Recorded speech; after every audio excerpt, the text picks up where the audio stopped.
I'm walking home from doing something productive. Morally good. Like spinning. I've recently showered and my hair is dried exactly right. I'm not wearing any makeup. I don't need to. My skin is dewy like I've done 3 simultaneous sheet masks and I feel French. I look French. I'm not even listening to a podcast while I walk because I'm the type of person who wants to experience life.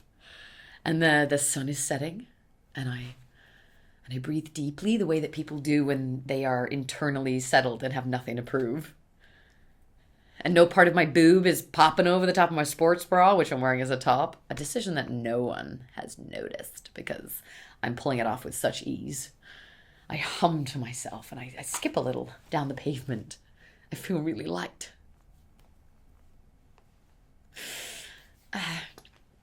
When I get home, I will read a book and burn incense. And my phone will be in a different room. And I won't even know which one because I am so unbothered to be away from it.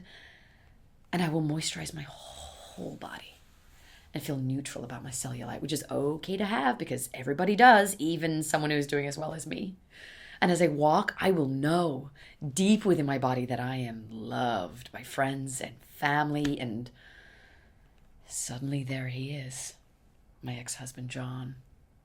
Red-eyed, tired, wandering aimlessly like a person who's made many bad decisions in his life. One of which haunts him in particular. It's really hard to see him struggle, especially when I am doing, in the words of friends, acquaintances, and one surprisingly personal, but nonetheless correct front page newspaper story, incredibly well. I try to think of the kindest way to say that I've met someone. I try to think, is it kinder to avoid him when suddenly, Maggie! I turn at the same time as John and we both see him immediately. He's impossible to miss because of the crowd that is formed. And he runs towards us with these crazy inflatable experimental trousers, waving and smiling.